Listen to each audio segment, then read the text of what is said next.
Title: Mushroom Cultivation Using Wood and Water. Training scripts for growing mushrooms with just wood and water focus on the natural growing process, utilizing the concept of growing mycelium, the root structure of mushrooms, in a suitable environment like wood. This method is typically used for wood-loving mushrooms such as shiitake, maitake, and oyster mushrooms. Here's an outline of a training script and guidance on how to grow mushrooms with wood and water. Objective: understand the fundamentals of mushroom growing and the importance of wood as a substrate for specific types of mushrooms. What are mycelium in mushrooms? Mycelium is the vegetative part of fungi that grows within organic matter, in this case, wood. The mushroom is the reproductive fruiting body of the mycelium. Why wood? Wood provides a nutrient-rich substrate for wood-loving mushrooms.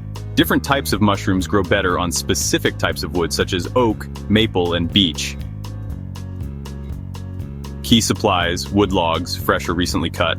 Logs should ideally be 4-6 inches in diameter and 3-4 feet long. Mushroom spawn. You can buy spawn for species like shiitake, oyster, or lion's mane. Spawn comes in various forms: sawdust, plug spawn, and grain spawn. Water. Watering the logs to maintain humidity.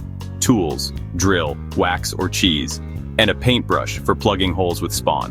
Plastic tarp or cover to maintain humidity and prevent the logs from drying out. Choose fresh logs. Use freshly cut hardwood logs that are ideally 2 to 3 months old. Ensure that the wood is not too dry, as this can hinder mycelium colonization. Cutting to size. Cut logs into manageable sections, 3-4 feet long. Drill holes. Use a power drill to drill 1-inch deep holes around the log. Space the holes about 4-6 inches apart. Insert spawn. Insert the mushroom spawn, plug spawn, or sawdust spawn into each hole. Seal the holes.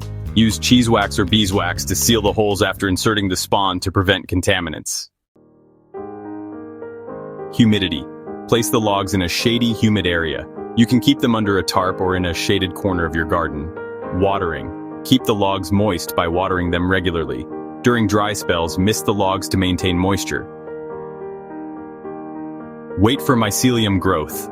Over the next several months, the spawn will colonize the wood. During this period, the log will turn white as the mycelium spreads. Optimal temperature. Most mushrooms need temperatures between 55-75 degrees Fahrenheit, 13-24 degrees Celsius, for good mycelium growth. Triggering fruiting. Once the logs are fully colonized, it can take anywhere from 6 months to a year. You can begin fruiting. To encourage fruiting, soak the logs in cold water for 24 hours. This simulates rain and triggers the mushrooms to fruit. Alternatively, you can also shock the log by dropping it or hitting it lightly to induce fruiting. Mushroom formation. After soaking the log, mushrooms should begin appearing in 1-2 weeks. Harvesting. Pick the mushrooms when the caps have fully opened but before the spores start to drop. Use a sharp knife to cut them at the base. Dry logs. If your logs dry out, the mycelium will stop growing. Keep them moist by regularly soaking or misting. Contamination. If you notice unwanted fungi or molds, remove the contaminated log and discard it. No mushrooms. If no mushrooms appear after several months, it could be due to incorrect temperature, too much or too little water, or the wrong type of spawn. Wood species selection. Some species of mushrooms prefer specific wood types. For example, shiitake mushrooms thrive on oak, while oyster mushrooms do better on softwoods like pine. Shading and humidity. To optimize conditions, grow your logs in a shaded area with high humidity. You can create a makeshift mushroom greenhouse using plastic sheets to maintain humidity. Growing mushrooms with wood and water is a rewarding process that aligns with nature's cycles. Patience is key, as it can take several months for the logs to fully colonize and produce mushrooms. With the right techniques, you can grow mushrooms year-round, depending on your climate and growing conditions. Thank you for watching. Please like and subscribe for more.